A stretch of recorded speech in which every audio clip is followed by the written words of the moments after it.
kita mengambil saat teduh sejenak.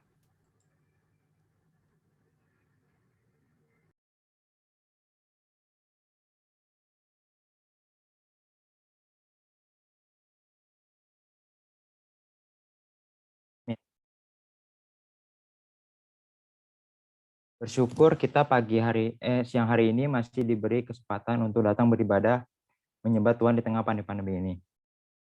Marilah kita siapkan hati dan pikiran kita sambil mengangkat pujian Broken Vessels.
Sama-sama kita bersatu dalam doa.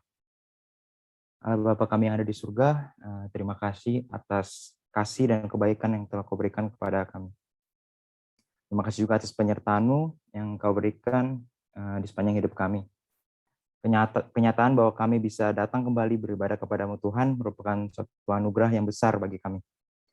Tolong Kau pimpin ibadah kami dari awal hingga akhir, dan juga tolong Kau sertai hamba-Mu yang akan menyampaikan kebenaran firman-Mu.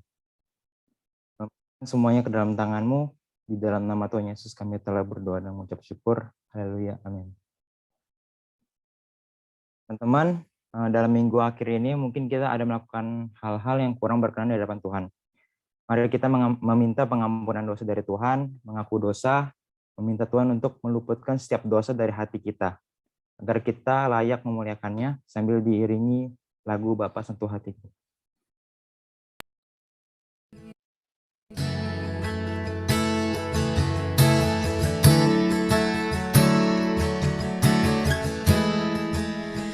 Betapa ku mencintai segala yang telah terjadi. Tak pernah sendiri jalani hidup ini, selalu menyertai.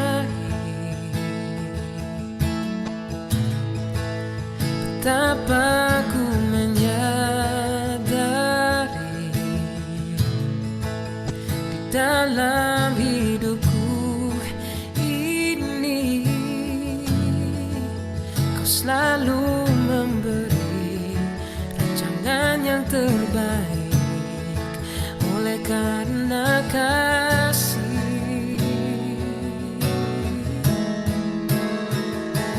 Bapa, sentuh hatiku, ubah hidupku menjadi yang baru, bagai emas yang murni. Kau membentuk jana hatiku. Bapa, ajarku mengerti sebuah kasih yang selalu memberi, bagai air mengalir yang tiada pernah berhenti, bagai air mengalir yang tiada pernah berhenti.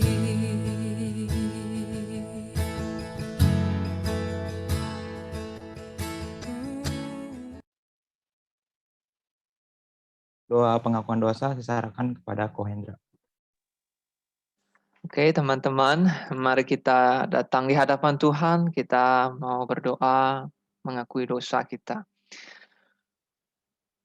Bapa Surgawi, Bapa yang baik, Engkau mengenal setiap hati kami, pikiran kami, apa yang kami perbuat di dalam keseharian kami, apa yang kami lakukan yang tidak berkenan di hadapan-Mu, dosa-dosa yang kami lakukan, bahkan di dalam kedalaman hati kami.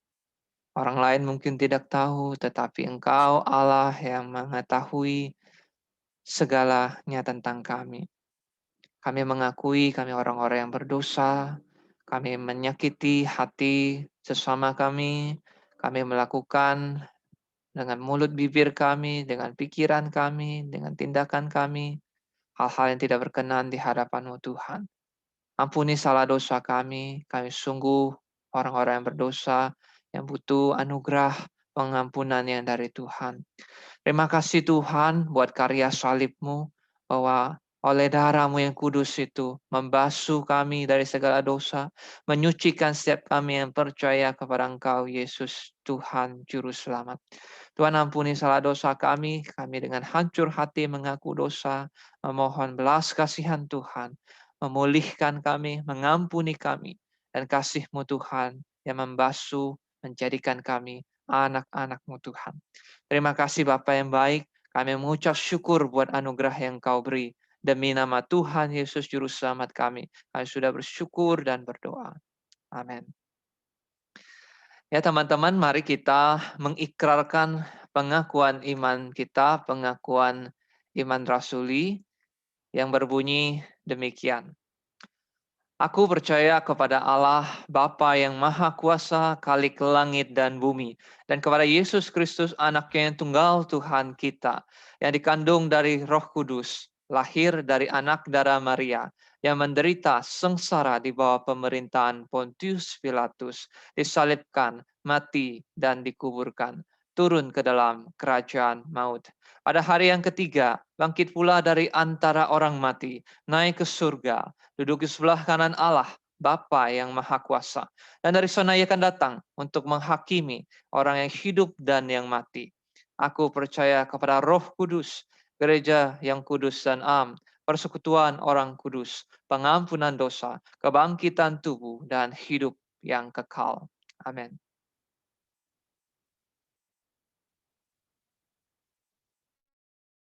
Teman-teman tahu gak kalau Tuhan tuh selalu menanti pujian dari kita loh. Oleh karena itu, mari kita puji namanya dengan jiwa yang senantiasa semangat. Mari kita sorakan pujian Dia Raja.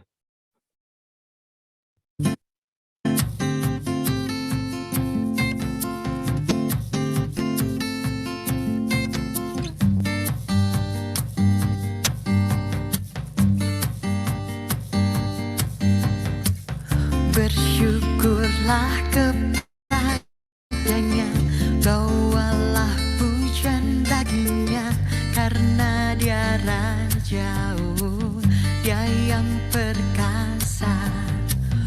Tuhanlah kekuatanku, mazmur dan keselamatanku, Dia penolongku, yang beri hidupku.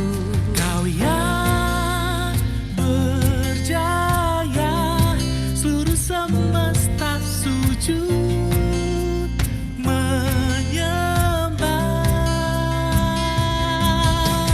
Akulah kebangkitanmu, mujizat telah terjadi. Junjung kasih anugerahmu, kekal teguh dan mulia. Masyurlah perbuatanmu, kau penyelamat hidupku. Kasihmu tiada tara, bertahta kau Tuhan Rajaku.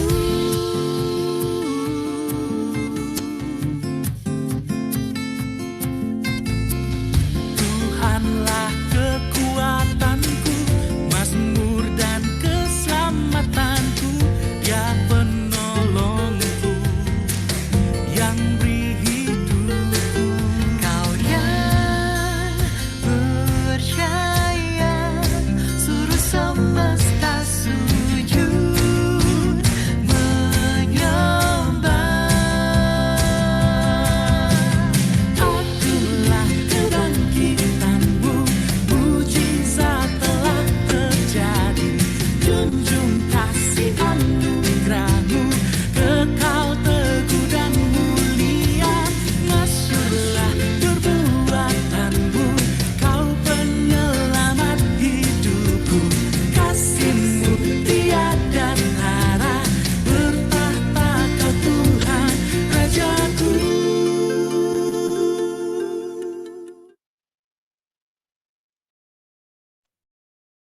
Teman, sebentar lagi kita akan mendengarkan kebenaran firman Tuhan.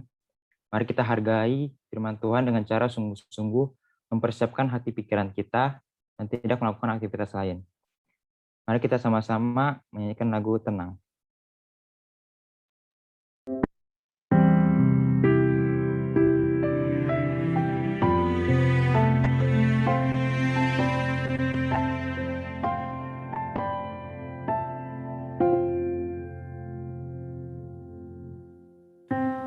Bapa, kau mendengar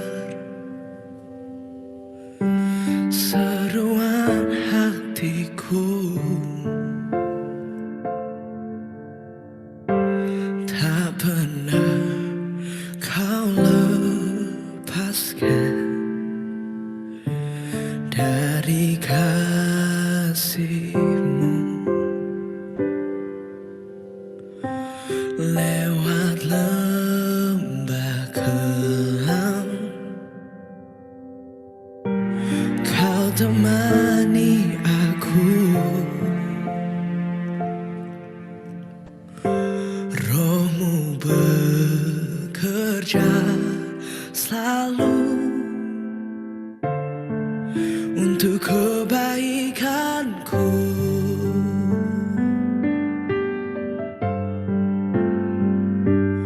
Mengalir kuasa dari tempat maha tinggi, Bapa kekal mulia, kau hadir di sini, memulihkan hati, menyembuhkan yang terluka.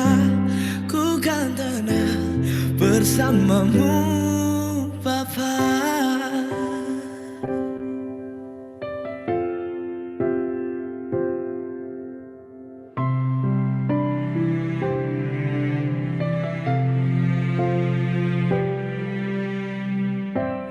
Lewat lembah kelam, Kau temani aku. Rohmu bekerja selalu untuk kebaikanku.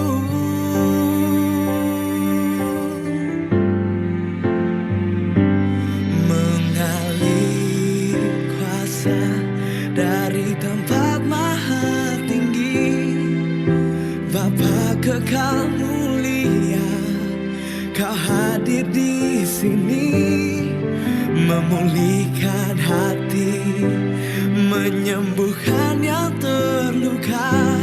Ku kan tenang bersamamu Bapa.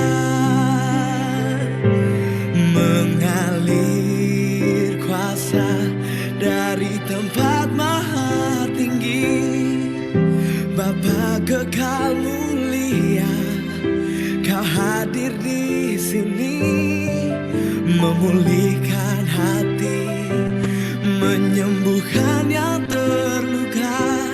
Ku kan tenang bersamamu Bapa.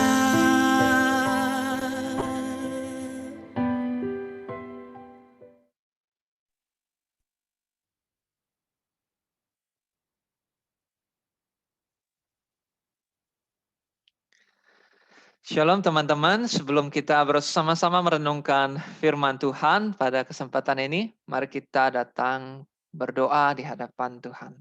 Mohon pertolongan Tuhan. Yuk kita berdoa. Bapa Surgawi, Bapa yang baik, kami bersyukur ketika Engkau masih mengaruniakan nafas kehidupan bagi setiap kami, sehingga kami masih boleh hidup pada hari ini. Semata-mata kami manusia adalah makhluk yang fana, kami sungguh memerlukan anugerah Tuhan, memeliharakan hidup kami. Dan kami bersyukur untuk kesempatan waktu ini. Ketika firman-Mu kembali akan diberitakan. Tuhan arahkan hati kami. Arahkan hati dan pikiran kami. Engkau mengenal kedalaman setiap hati kami. Dan berbicaralah Tuhan. Berfirmanlah Tuhan kepada setiap kami.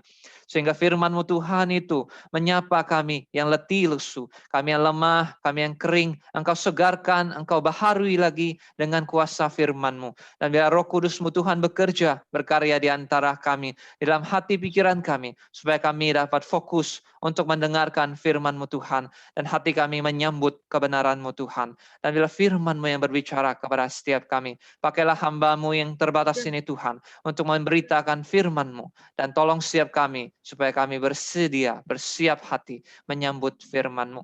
Demi nama Yesus Juru Selamat, Tuhan dan Penebus kami yang hidup, kami bersyukur dan berdoa. Amin. Oke, shalom sekali lagi teman-teman, shalom guys. Bersyukur ya pada kesempatan ini kita masih diberikan waktu untuk bersama-sama merenungkan firman Tuhan. Walaupun situasi pandemi COVID masih belum membaik, tapi biarlah kita bersama-sama kembali merenungkan bersama-sama firman Tuhan. Hari ini kita akan belajar tentang apa teman-teman? Kita akan bersama-sama belajar tentang suatu tema bertumbuh dan berbuah melalui saat teduh. Gue bilang pasti dia malu itu. Oh, oke, bisa minta tolong itu yang di mute dulu mic-nya. Oke, sama-sama kita akan belajar dari kebenaran firman Tuhan. Nah, saya akan memulai dengan satu pertanyaan. Teman-teman bisa mencoba menjawab ya pertanyaannya di kolom chat. Silakan dijawab di kolom chat ya. Apa itu sesuatu yang invisible tetapi penting? Setiap hari kita membutuhkan sesuatu ini. Sesuatu ini invisible, tidak kelihatan, tetapi ini sesuatu yang penting. Kita tidak bisa hidup tanpanya. Sesuatu yang invisible tapi penting. Ayo coba dijawab di kolom chat. Tebak. Apa ini? Sesuatu yang penting Tapi dia nggak kelihatan sih, tapi dia penting. Soalnya kita nggak bisa hidup tanpanya. Oke, thank you. Ada yang sudah menjawab oksigen, oksigen ya. Tuhan, benar sekali. Ya, teman-teman, pada masa pandemi ini kita mendengar berita bagaimana banyak orang ya yang terserang COVID, kemudian semua pada mencari yang namanya tabung oksigen. Hari-hari biasanya kalau tidak ada masalah, kita mungkin menghirup nafas kita menghirup oksigen, kita nggak berpikir itu sesuatu yang wow, sesuatu yang spektakuler. Kita merasa ya biasa aja, ya namanya masih hidup ya masih bernafas begitu ya. Tetapi ketika seseorang sudah mengalami sesak nafas, katakanlah misalkan dia terserang COVID, kemudian dia mengalami gangguan pada sistem pernafasannya, kemudian dia membutuhkan tabung oksigen, dia membutuhkan oksigen. Baru kita mungkin menyadari bahwa ternyata oksigen, udara yang selama ini Tuhan berikan kepada kita supaya kita bisa menghirupnya, kita bisa beroleh nafas hidup. Itu hal yang kelihatan biasa, ternyata itu adalah sesuatu yang sangat penting, sesuatu yang sangat kita butuhkan. Dan ketika orang kesulitan mendapatkan tabung oksigen, baru menyadari begitu mahal, begitu berharga yang namanya oksigen untuk seseorang bisa hirup, seseorang bisa bernafas ya. Itu adalah oksigen ya, sesuatu yang invisible tapi penting gitu ya, sangat dibutuhkan. Lalu bagaimana kalau saat teduh? Nah, apakah saat teduh itu sesuatu yang penting? Kalau nggak penting ngapain gua saat teduh? Misalkan begitu ada yang teman-teman berpikir seperti itu ya. Saat teduh, apakah itu sesuatu yang penting? Apakah gua harus mengambil waktu untuk saat teduh gitu ya? Itu satu pertanyaan. Nah, hari ini kita akan sama-sama belajar. Saya akan membagi pembahasan firman Tuhan pada hari ini tentang saat teduh dalam 3 pertanyaan besar ya. Satu outline bahwa yang pertama, pertanyaan pertama itu, apa itu sate? Sate, saat teduh. Kalau teman-teman yang sudah terbiasa dengan sate, ya saat teduh ya. Tapi mungkin bagi teman-teman yang tidak terlalu terbiasa dengan istilah saat teduh atau tidak terlalu biasa dengan istilah sate, mungkin bertanya-tanya apa itu ya. Lalu mengapa sate itu penting? Kalau nggak penting ngapain gue lakuin gitu ya. Bagaimana caranya kalau kita mau bersaat teduh? Gimana tuh caranya? Nah ini 3 pertanyaan besar yang pertama-tama akan kita gumulkan bersama-sama pada kesempatan sekarang ini. Demikian firman Tuhan dari Injil Markus pasal 1 ayat 35, saya bacakan buat teman-teman. Pagi-pagi benar, waktu hari masih gelap, ia bangun dan pergi keluar. Yesus bangun dan pergi keluar. Yesus pergi ke tempat yang sunyi dan berdoa di sana. Pagi-pagi benar, waktu hari masih gelap, ya, ia bangun, Yesus bangun dan pergi keluar. Ia pergi ke suatu tempat yang sunyi supaya ia dapat menyendiri dan mengambil waktu untuk berdoa di sana. Kita mulai dengan pertanyaan pertama. What? Apa itu sate? Ya, sate mungkin pikiran bagi banyak orang yang mungkin juga bukan orang percaya ya. Saat teduh, apa itu? Sate, apaan tuh? Yang gua tahu sate kambing, ya, sate ayam ya, sate padang ya, sate kuah kacang atau apa gitu ya. Dan apa itu saat teduh ya? Biasa disingkat sate. Saat teduh adalah saat di mana kita berteduh di dalam hadirat Tuhan. Waktu yang kita ambil secara khusus untuk datang di hadapan Tuhan, berteduh di hadapan Tuhan, di dalam hadirat Tuhan. Mungkin kita hari-hari ada pergumulan, ada permasalahan, ada kekhawatiran, kecemasan, ketakutan, kejenuhan. Kita datang di hadapan Tuhan, berteduh. Karena di dalam Tuhanlah, di dalam hadirat Tuhanlah, kita dapat beroleh damai sejahtera yang sejati. Menikmati hubungan pribadi dengan Tuhan. Jadi kita datang di hadapan Tuhan, kita menikmati hubungan kasih, relasi dengan Tuhan kita, Yesus Kristus. Dan bukan hanya itu, kita juga belajar untuk mendengarkan kehendak Allah melalui apa? Melalui firman Tuhan yang kita baca. Alkitab, firman Tuhan yang tertulis. Jadi saat teduh itu adalah saat di mana kita mengambil waktu untuk berteduh di hadapan Tuhan, beristirahat di dalam hadirat Tuhan, sumber damai sejahtera yang sejati, dari semua segala permasalahan, pergumulan kehidupan kita datang di hadapan Tuhan. Dan kita menikmati relasi, hubungan yang pribadi, yang personal dengan Tuhan. Dan kita tidak hanya itu, kita juga belajar mengetahui, memahami kehendak Tuhan dalam kehidupan kita melalui kebenaran firman Tuhan Alkitab. Oke, ini adalah satu survei yang baru-baru ini saja dilakukan ya oleh suatu lembaga survei, Bilangan Research Center. Mereka membagikan kuesioner dan mengajukan beberapa pertanyaan, dan di dalam peserta survei yang kurang lebih 300 anak muda ini ya, usia di bawah 25 tahun, diajukan salah satu pertanyaannya adalah seperti ini teman-teman. Berapa kali kamu dalam seminggu bersaat teduh? Berapa kali dalam satu minggu kamu bersaat teduh? Oke, yang pertama dari kelompok yang pertama 50,8% teman-teman yang mengikuti survei itu menjawab saat teduh mereka lebih dari 2 kali seminggu. Ya mungkin 3 kali, mungkin 4 kali, 5 kali. Jadi lebih dari 50% menjawab lebih dari 2 kali dalam satu minggu untuk bersaat teduh secara teratur. Kelompok yang kedua 32,3% menjawab saat teduh mereka 1 sampai 2 kali seminggu. Jadi dalam satu minggu yang 7 hari itu, ya ada 2 hari deh yang mereka bersaat teduh. Dan kelompok yang terakhir yang menjawab, pernah nggak kamu saat teduh? Nggak pernah. Nah itu kurang lebih 16%, 16,8%. Nah kalau pertanyaan yang sama diajukan kepada teman-teman ya, gimana tuh? Berapa kali kita dalam satu minggu bersaat teduh? Pertanyaan di dalam survei ini tidak ada yang bertanya misalkan, apakah kamu bersaat teduh setiap hari? Tidak. Paling besar kelompok yang menjawab 50% lebih itu adalah mereka bersaat teduh lebih dari 2 kali seminggu. Tapi tidak ada pertanyaan kalau ada nggak tiap hari saat teduh? Nggak ada ya. Jawaban yang paling banyak itu lebih dari 2 kali seminggu saja. Gimana dengan kita? Apakah kita bersaat teduh? Apakah itu sesuatu yang penting? Sesuatu yang harus dilakukan? Atau sesuatu yang justru memang kita rindukan untuk kita bersaat teduh? Mengapa saat teduh itu penting? Why?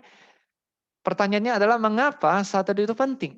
Yang pertama, Jesus is our role model. Yesus adalah teladan utama kita. Dia adalah role model kita. Dan di dalam Markus 1 ayat 35 tadi, kita sudah mendengarkan bahwa pagi-pagi benar, waktu hari masih gelap. Ya belum kelihatan matahari, mungkin masih subuh ya, masih gelap suasananya. Tetapi Yesus bangun pagi-pagi benar, ya bangun dan pergi keluar, ya pergi mencari tempat yang sunyi untuk dia bisa menyendiri dan berdoa di sana. Tetapi kalau kita baca ya, menariknya ya di dalam konteks Injil Markus, bagian perikop yang kita baca tadi ada dalam satu konteks catatan Injil Markus bahwa sebelumnya Yesus itu pelayanan dengan luar biasa. Pelayanan Yesus begitu padat. Ya, Yesus pada hari sebelumnya ia menyembuhkan mertua Petrus. Dan juga banyak orang datang kepada Yesus membawa berbondong-bondong banyak orang yang sakit ini itu. Dan membawa orang yang kerasukan setan, orang yang diganggu oleh kuasa kegelapan, orang-orang yang menderita banyak sakit penyakit.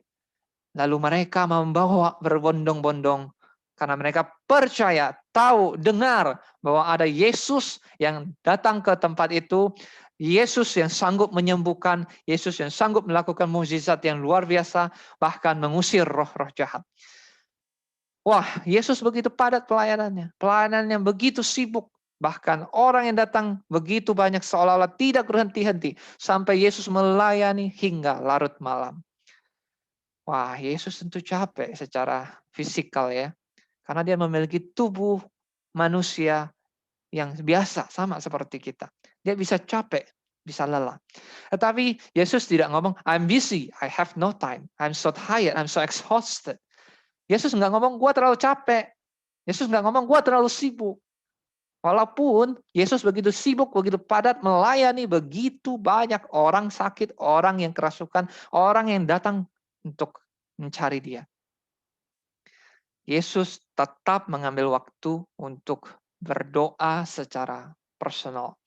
Ia mengandalkan Allah Bapa sebagai sumber kekuatan. Yesus yang adalah Allah yang menjadi manusia, ia sungguh-sungguh datang ke dalam dunia. Dan dia sungguh-sungguh menjadi seorang manusia yang sejati. Dan di dalam tubuh manusia yang bisa lelah, yang bisa capek, ia datang kepada Bapa, berdoa, mengambil waktu secara khusus. Tidak mau diganggu orang-orang lain, dia mengambil waktu secara khusus, secara spesial. Dia mengambil waktu untuk berteduh, mencari Allah Bapa dan berdoa, mendapatkan kekuatan yang baru karena dia mau menunjukkan bahwa dia mengandalkan Allah Bapa. Dia tidak berkata, I'm too busy. Aku terlalu sibuk. Gua gak ada waktu untuk doa. Enggak. Yesus di dalam semua kesibukan dan keletihannya, ia tetap mengambil waktu untuk berdoa. Jesus is our role model. Yesus menunjukkan kepada kita prioritas waktu dan tempat yang khusus. Yesus bangun pagi benar, hari masih gelap. Orang-orang masih belum sibuk beraktivitas. Dia sengaja mengambil waktu itu dan dia mencari tempat yang khusus di mana ia tidak diganggu orang. Dia dapat secara personal, secara pribadi, menyendiri di tempat yang sunyi. Secara khusus dia berdoa. Dia bisa datang di hadapan Allah Bapa secara khusus personal. Nah, kata di dalam Injil Markus tadi dicatatkan dalam terjemahan LAI, terjemahan baru diterjemahkan tempat yang sunyi. Ya. Dalam bahasa Yunaninya, penulis Injil Markus menggunakan kata eremos. Eremos itu apa? Eremos itu tempat yang bebas dari gangguan. Tempat yang tenang, tempat yang teduh, tempat yang sunyi, yang tidak diganggu, tidak banyak orang lalu lalang, tidak banyak distraksi, tidak banyak gangguan. Tempat yang tenang. Supaya orang itu bisa datang berdoa, bebas dari gangguan. Tetapi uniknya adalah dalam waktu Koko mempersiapkan firman Tuhan ini ya, ketika mempersiapkan khotbah, Koko memperhatikan bahwa penulis Injil Markus dalam bahasa aslinya, bahasa Yunani itu menggunakan kata eremos itu berulang kali. Contoh misalkan.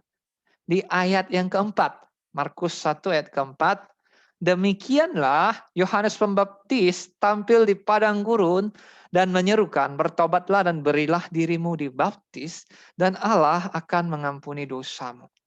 Yohanes Pembaptis tampil di padang gurun. Nah, padang gurun itu di dalam bahasa aslinya menggunakan kata heremos. Kata yang sama yang dipakai di kata tempat yang sunyi di ayat 35 yang kita baca tadi. Dan bukan hanya itu. Tempat lain di mana juga muncul, misalkan ketika Yesus setelah dibaptis oleh Yohanes Pembaptis oleh Roh Kudus, dikatakan misalkan di pasal 1 ayat yang ke-12. Segera sesudah itu Roh memimpin dia, Yesus, ke padang gurun.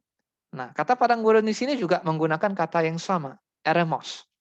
Jadi menarik sekali ya teman-teman, bahwa kata yang diterjemahkan sebagai tempat yang sunyi itu juga di sebelum-sebelumnya di dalam Markus dicatatkan sebagai kata yang sama yang merujuk kepada padang gurun. Ya, padang gurun. Hari-hari ini kita sedang mengalami masa-masa yang sulit. Indonesia mengalami lonjakan kasus COVID yang luar biasa. Dan begitu banyak orang mengalami kesulitan, permasalahan ya. Dan mungkin pada hari-hari ini mungkin juga di antara kita merasa jenuh, kita merasa lelah dengan pandemi, kita merasa banyak permasalahan, tidak ada jalan keluar, kita merasa overwhelmed, so messy, kita capek, banyak problem. Dan seolah-olah memang ini ada semacam masa-masa di padang gurun. Bukankah orang-orang Israel dulu ketika keluar dari Mesir, mereka masuk ke padang gurun? Tempat yang tidak enak, tempat yang tidak nyaman, tempat yang siang hari terik panasnya luar biasa, begitu menyakitkan. Begitu sulit ketika malam hari begitu dingin. Tetapi di dalam suasana yang begitu tidak menyenangkan, suasana yang tidak nyaman, tempat yang tidak enak, padang gurun. Ya, padang gurun tidak enak, berbahaya, banyak bahaya, dan sangat tidak nyaman. Tetapi bangsa Israel punya Tuhan Tuhan yang menyertai mereka sekalipun mereka berjalan di padang gurun. Tuhan memeliharakan mereka, memberikan mereka makan roti mana, memberikan mereka tiang awan dan tiang api sebagai lambang kehadiran Tuhan, menyertai, membimbing mereka, memeliharakan mereka di tempat yang begitu tidak menyenangkan, di tempat yang begitu sulit dan bahkan berbahaya. Mungkin hari-hari ini kita merasa seperti di dalam masa padang gurun ya, memasuki situasi, mengalami segala sesuatu yang kelihatan ambiar, kelihatan susah, dan kelihatan kita capek dan kita lelah dengan semuanya. Belum lagi keluarga kita yang mungkin ada yang terkena COVID atau kita sendiri yang kena COVID. Belum lagi kita ditinggal oleh anggota keluarga atau kenalan atau sahabat yang mungkin sampai meninggal karena COVID. Situasi yang sangat tidak mudah. Tetapi justru saat-saat yang sulit seperti ini, jangan menjauh dari Tuhan. Mari, yuk kita datang ke hadapan Tuhan. Kita datang ke hadapan Tuhan di dalam doa, di dalam saat teduh kita. Sebab di dalam doa saat teduh kita, kita dapat menjumpai kehadiran Tuhan.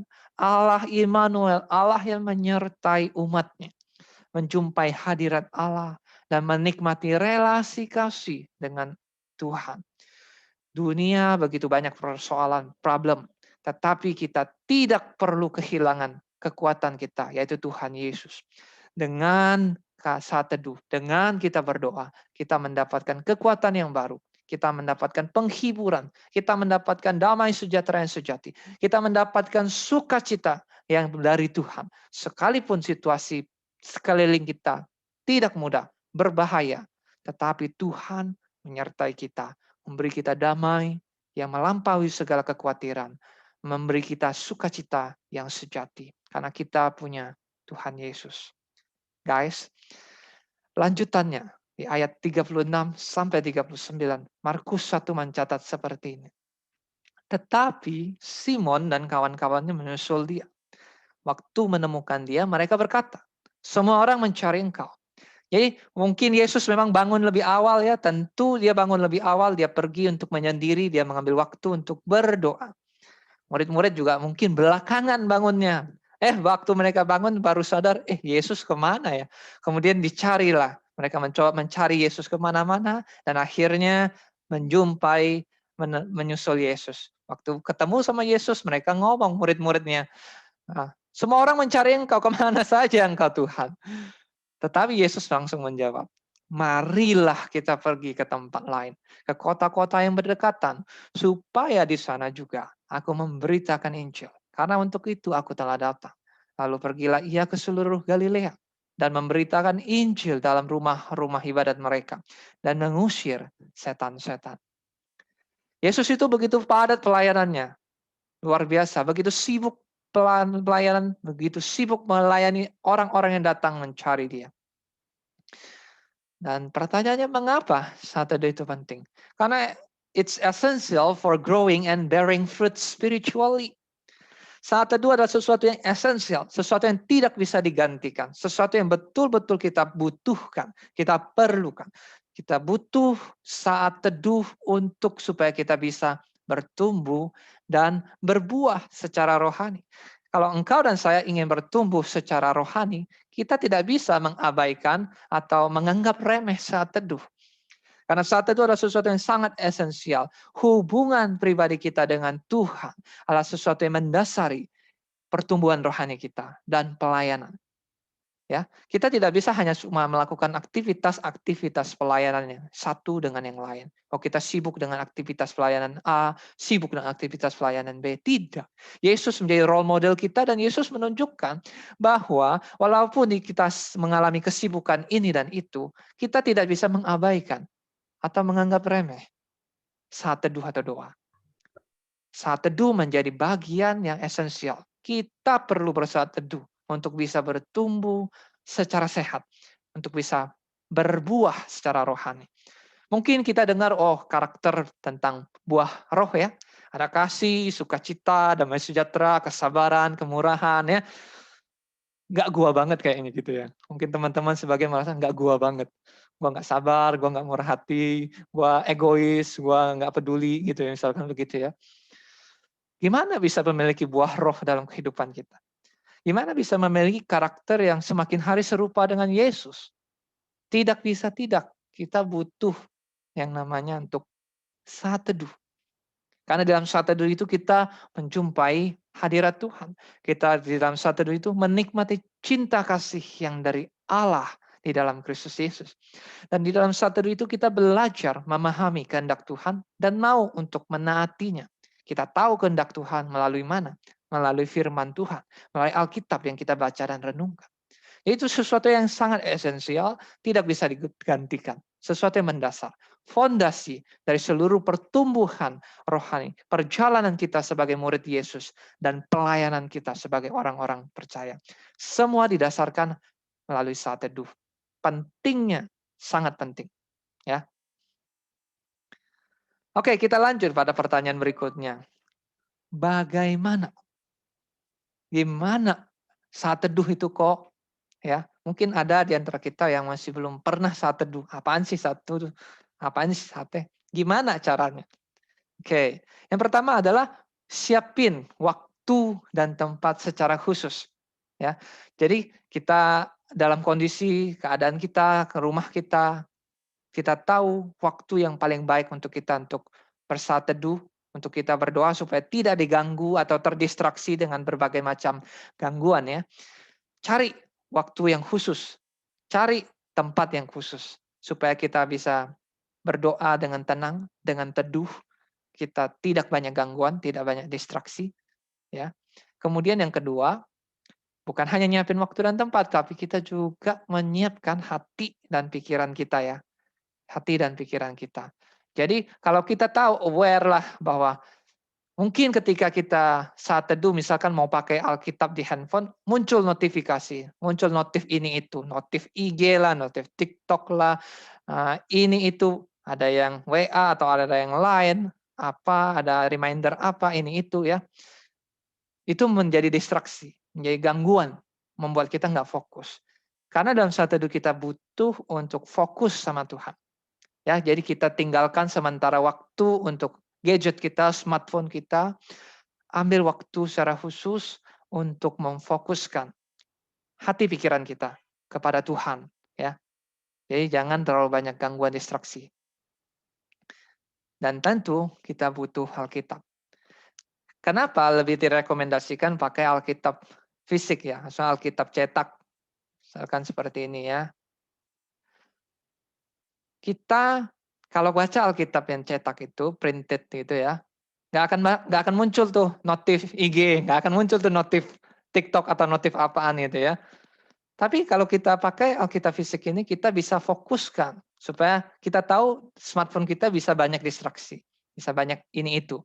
Nah supaya kita fokuskan dengan apa? Kita ambil waktu untuk pakai Alkitab secara fisik ya, Alkitab cetak, kita berteduh di hadapan Tuhan. Kita merenungkan firman Tuhan. Kita mau belajar cari kehendak Tuhan melalui firman-Nya. Bible and God. Saat teduh adalah saat di mana kita berteduh di hadapan Tuhan dan kita butuh firman-Nya. Karena melalui firman-Nya kita bisa menangkap, bisa mengerti apa yang menjadi kehendak Tuhan dalam hidup kita. Ini kurang lebih ya bagaimana kita bersaat teduh. Ambil waktu, tempat yang secara khusus, kita khususkan untuk Tuhan. Kita mau bersaat teduh, mau doa, datang di hadapan Tuhan. Fokuskan hati pikiran kita merenungkan firman Tuhan. Seperti itu. Nah, saya akan tutup dengan satu kutipan dari Martin Luther ya. Martin Luther adalah bapak reformator gereja ya. Dan Martin Luther berkata seperti ini. To be a Christian without prayer is no more possible than to be alive without breathing. Menjadi orang Kristen tanpa berdoa itu tidak lebih mungkin, artinya mustahil. Tidak lebih mungkin daripada hidup tanpa bernafas. Engkau dan saya hari ini masih hidup karena engkau dan saya bernafas.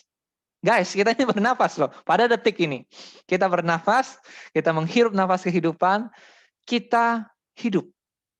Begitu juga kata Martin Luther. Kalau orang mau jadi orang Kristen, dia tidak bisa tidak berdoa. Doa adalah nafas hidup orang percaya. Doa adalah nafas hidup orang Kristen. Kita tidak bisa hidup tanpa bernafas. Demikian juga ketika kita mau mencari seorang Kristen, pengikut Tuhan Yesus. Menjadi murid Yesus tidak mungkin tanpa berdoa. Karena itu seperti di awal tadi, oksigen itu invisible, tapi begitu penting. Nafas kehidupan itu begitu penting. Tidak kelihatan tapi penting sekali untuk kita bisa hidup. Sebagai orang percaya pun kita bisa menjalani kehidupan, menjalani perjalanan menjadi murid Yesus. Kita tidak bisa tanpa doa. Kita perlu bersaat teduh, kita perlu berdoa, berteduh di hadirat Tuhan, menikmati relasi cinta kasih Tuhan yang sudah Dia buktikan di atas kayu salib bagi setiap kita. Yesus mati buat engkau dan saya. Yesus mati berkorban untuk pengampunan dosa, menanggung penderitaan yang begitu berat, menanggung semua dosa-dosa kita dan hukumannya, supaya engkau dan saya bisa beroleh pengampunan dosa, supaya engkau dan saya bisa beroleh hidup yang kekal. Tuhan yang seperti ini, yang mengasihi kita, kita mau datang ke hadapan Tuhan untuk bersaat teduh tiap hari. Minta Tuhan tolong. Mungkin kita malas, mungkin kita beralasan, I'm so busy. Tapi kita lihat tadi, Jesus is our role model. Dia tidak berkata, aku sibuk. Tetapi marilah kita datang. Mencari Tuhan di dalam saat teduh, hari demi hari. Saat teduh memang tidak kelihatan orang banyak. Orang-orang tidak akan melihat, oh kita saat teduh atau kagak. Kecuali misalkan ada yang secara khusus nanya, kamu udah saat teduh belum? Mungkin kita jawab, sudah atau belum. Tapi pada umumnya saat teduh nggak ada orang lihat gitu loh. It's invisible gitu ya. Sesuatu yang personally hari demi hari yang seseorang lakukan bersama Tuhan. Namun saat teduh itu adalah dasar yang tidak tergantikan. It's essential. Dasar yang tidak tergantikan untuk kita bisa berakar, bertumbuh, dan berbuah sebagai murid Tuhan Yesus. Di mana kita bisa menjadi semakin serupa dengan Yesus, bisa punya buah roh. Dasar yang tidak tergantikan itu, berakar, bertumbuh, berbuah sebagai murid Yesus, adalah melalui kita bersaat teduh, melalui kita berdoa, datang di hadapan Tuhan, mencari hadirat Tuhan, mendapatkan kekuatan kembali melalui cinta kasih Tuhan yang sempurna bagi kita, menguatkan kita, memberikan keteduhan, ketenangan, damai sejati buat kita. Untuk kita juga belajar firman Tuhan, semakin hari semakin mengasihi Tuhan dan menaati kehendak Tuhan dalam hidup kita. So, saat teduh sangat-sangat penting. It's really important. It's invisible, but it's really important. It's essential for our spiritual growth. It's sesuatu yang sangat penting untuk pertumbuhan rohani kita. Yuk kita sama-sama datang di hadapan Tuhan, kita berdoa. Bapa Surgawi, kami bersyukur kami sudah mendengarkan firman-Mu yang mengingatkan kami, menyadarkan kami betapa pentingnya untuk bersaat teduh, menjadi satu dasar yang tidak tergantikan untuk kami bisa berakar, bertumbuh, dan berbuah sebagai murid-murid Tuhan Yesus. Tuhan, ampuni kami ketika kami mungkin ogah-ogahan, kami masih belum mengerti, kami berkata kami sibuk dengan ini itu, kami menghindari untuk bersaat teduh, kami mencoba menjauh dari Engkau. Tuhan, di masa-masa yang sukar ini, di masa-masa yang sulit ini Tuhan, Tuhan sadarkan kami, Tuhan dekap kami, bawa kami, tarik kami, dekap di dalam dekapan kasih-Mu Tuhan. Mendekat di dalam hadirat-Mu Tuhan. Melalui saat teduh. Kami menikmati kasih-Mu yang begitu sempurna. Yang sudah dinyatakan di atas salib Golgota. Untuk menebus, menyelamatkan kami. Mengangkat kami yang tadinya orang-orang berdosa. Menjadi anak-anak Tuhan. Bahkan melalui kami bersaat teduh. Kami dapat belajar memahami kehendak Tuhan dalam hidup kami. Kami belajar untuk merenungkan firman-Mu. Tuhan Allah Roh Kudus, tolong setiap kami anak-anak-Mu di mana-mana, di berbagai tempat yang mengikuti persekutuan komisi remaja ini Tuhan. Tuhan jamah hati kami yang letih lesu, Engkau jamah. Berikan kami damai sejahtera yang sejati. Berikan kami pertolongan-Mu Tuhan. Kami tidak sanggup sendiri. Dan bila anugerah-Mu Tuhan menolong kami, mengangkat kami, memulihkan kami, menguatkan kami. supaya kami hari demi hari semakin mendekat, semakin mengasihi Tuhan dalam hati kami. Terima kasih Bapa yang baik, kami bersyukur demi nama Yesus Juru Selamat, Tuhan dan penebus kami yang hidup, kami bersyukur dan berdoa. Amin.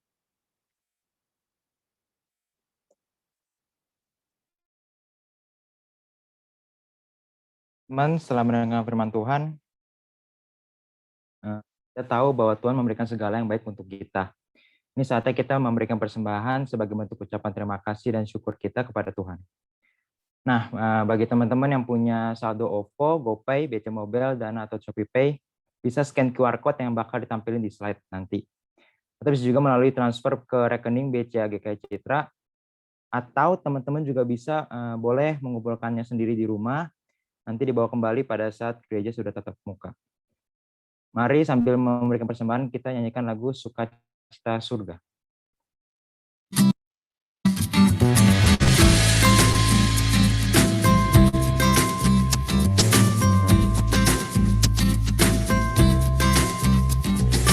Terima sukacita surga, itulah kekuatan bagi jiwa. Ku dapat rasakan kasih-Nya di tengah badai yang bergelora. Terima sukacita surga, itulah kekuatan bagi jiwa. Ku dapat saksikan kuasa-Nya, taklukkan badai yang bergelora. Haleluya,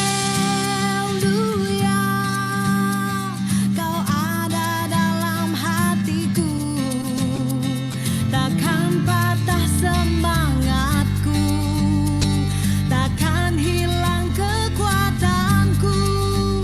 Haleluya, ku mau bersorak bagimu, sukacita surga nyata penuhiku.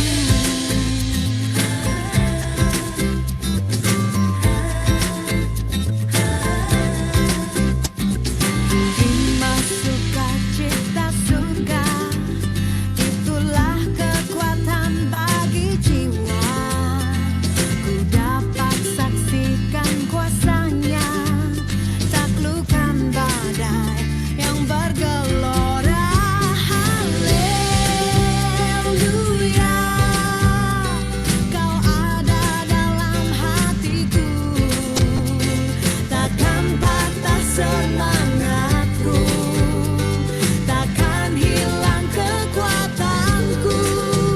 Haleluya, ku mau bersorak bagimu, sukacita surga nyata penuhiku.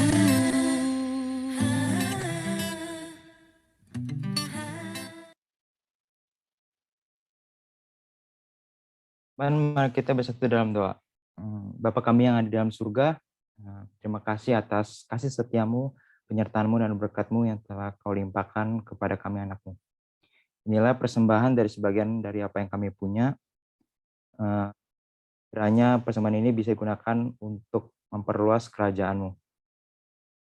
Berkati juga tangan-tangan yang sudah memberi dan pengurus yang akan mengelola uang ini, Tuhan. Kami menyerahkan semua ke dalam tangan-Mu, di dalam nama Yesus Kristus kami telah berdoa dan mengucap syukur. Haleluya. Amin. Amin, amin. Teman-teman, kondian izin off cam ya, jaringan kadang suka nggak stabil. Oke, kondian mengucapkan terima kasih kepada semua yang sudah pelayanan ya, secara khusus kepada Miguel ya, kepada Kohendra yang sudah menolong kita dari Korem 1 sampai Korem 2 juga hari ini, Natasha dan teman-teman pengurus. Terima kasih buat teman-teman juga yang sudah hadir, baik teman-teman yang baru pertama kali hadir, welcome di dalam remaja, bersyukur teman-teman boleh menjadi bagian dari kita ya. Kondian akan menyampaikan pengumuman, teman-teman boleh memperhatikan pengumuman yang ada ya. Pengumuman yang pertama, teman-teman jangan lupa di minggu depan kita ada ibadah Korem di jam yang seperti biasa, jam 8 pagi dan jam 10.30. Minggu depan dan berbuah melalui memberi. Jadi selama bulan Agustus, selama Juli ya, Juli ini sampai Agustus nanti, di minggu depan, sampai akhir Agustus, kita akan belajar seri-seri tentang bertumbuh dan berbuah melalui setiap disiplin rohani.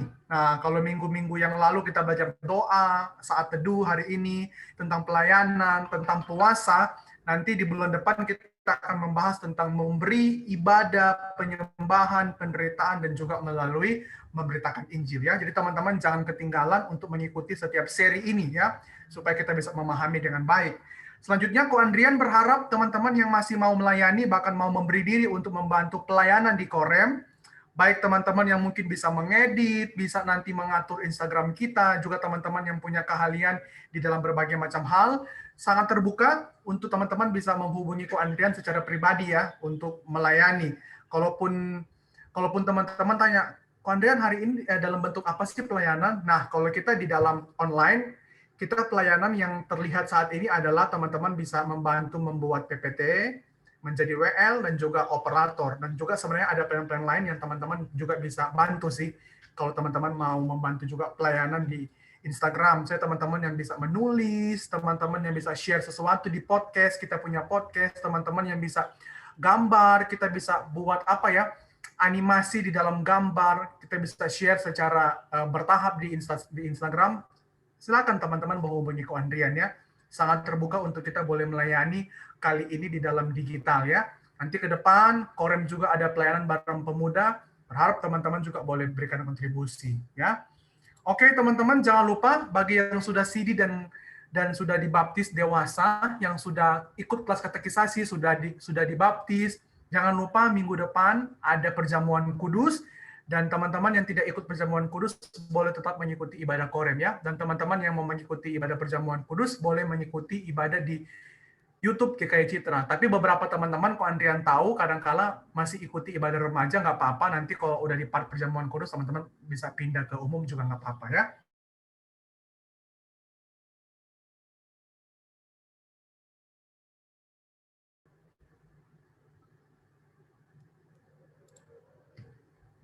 Wendra mau tambahin pengumuman tentang katekisasi?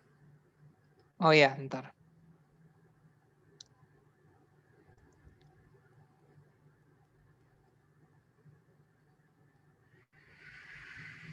Oke, kelihatan ya. Jadi teman-teman, kan ada beberapa teman-teman yang mungkin sudah pengen ikut kelas katekisasi ya, karena pengen dibaptis, pengen CD ya, peneguhan CD, mungkin waktu kecil sudah dibaptis. Nah, di gereja mengadakan untuk kelas katekisasi bagi teman-teman yang mau dibaptis maupun mau di CD. Jadi katekisasinya akan berlangsung secara online melalui Zoom meeting setiap hari Minggu pukul 1 siang. Nah, sudah dibuka pendaftaran dari minggu lalu. Minggu lalu juga ada yang sudah tanya gitu ya. Teman-teman yuk yang mau ikut bisa install aplikasinya, aplikasi GKI Citra, aplikasi gereja kita. Di situ isi untuk biodata teman-teman. Kemudian juga nanti setelah diinstal aplikasinya, klik bagian ini, kegiatan. Kelihatan nggak mouse saya? Di pojok kiri bawah ini, sebelah tombol biru ini. Kelihatan ya, kegiatan. Kemudian nanti akan muncul kayak kalender nih, tanggalnya. Teman-teman geser, scroll ke tanggal 22 Agustus. Ya, digeser ke tanggal 22 Agustus. 22 Agustus. Nah, di situ ada pendaftaran katekisasi online. Teman-teman tinggal klik yang orange tuh, pesan. Di situ nanti akan datanya di pull up, dikumpulkan oleh tata usaha gereja. Cuma semudah itu. Install aplikasi, cari tanggal 22 Agustus karena kelas katekisasi akan mulai tanggal 22 Agustus ya. Dan tinggal klik pesan. Tadi terakhir Koko lihat sudah 35 sisanya. Yuk silakan teman-teman habis ini bisa yang mau ikut kelas belajar tentang dasar-dasar iman Kristen. Katekisasi itu belajar apa sih? Belajar tentang dasar-dasar iman Kristen. Misalnya contoh, Tuhan orang Kristen itu 3 atau 1 sih? Allah Tritunggal itu gimana sih? Yesus itu Tuhan atau manusia nggak sih? kok kalau Tuhan dia berdoa gitu, pertanyaan-pertanyaan seperti itu. Atau pertanyaan-pertanyaan apa sih maksudnya dibaptis? Itu acara gereja atau apaan gitu? Apa maknanya gitu ya? Apa arti baptisan gitu? Apa arti perjamuan kudus? Kenapa makan roti anggur? Nah, teman-teman, pertanyaan-pertanyaan seperti itu akan dibahas. Dasar-dasar doktrin iman Kristen akan dibahas di kelas katekisasi. Yuk, silakan daftar. Thank you, itu saja dari saya. Oke, teman-teman yang mengikuti katekisasi, batas usia minimal usia 15 tahun ya untuk mengikuti katekisasi ya. Nanti itu juga persiapan untuk teman-teman nanti akan perjamuan kudus. Kita akan tutup ibadah kita hari ini. Nanti Ko Hendra akan menyampaikan doa berkat. Sama-sama dulu kita akan angkat pujian doksologi ya. Puji Allah Bapa Putra, puji Allah Roh Kudus, ketiganya yang esa, pohon selamat, sumber berkat. Amin. Yuk teman-teman, kita akan mengakhiri kebaktian Komisi Remaja pada hari ini. Kita arahkan hati kita kepada Tuhan, memohon berkat yang dari Tuhan. Bapa Surgawi, kami bersyukur untuk ibadah Korem hari ini. Tuhan sudah memberkati kami melalui kebenaran firman-Mu. Tuhan tolong kami untuk menyadari kebenaran firman-Mu dan juga menjadi pelaku firman. Dan kami memohonkan berkat yang dari Tuhan. Kiranya berkat dari Allah Bapa yang menciptakan langit dan bumi oleh kuasa firman dan rohnya menyertai engkau dan saya. Kiranya curahan kasih karunia dari Yesus Kristus Tuhan, Sang Juru Selamat, penebus dosa, menyelamatkan engkau dan saya dan memberi engkau dan saya kasih karunia. Dan juga penyertaan dari Allah Roh Kudus, persekutuan, pemeliharaan, pimpinan, kekuatan dari Allah Roh Kudus membimbing engkau dan saya. Sampai pada hari Yesus Kristus Tuhan datang kembali ke dunia, menyatakan langit dan bumi yang baru. Di dalam nama Yesus Kristus kami sudah berdoa. Amin. Amin. Amin.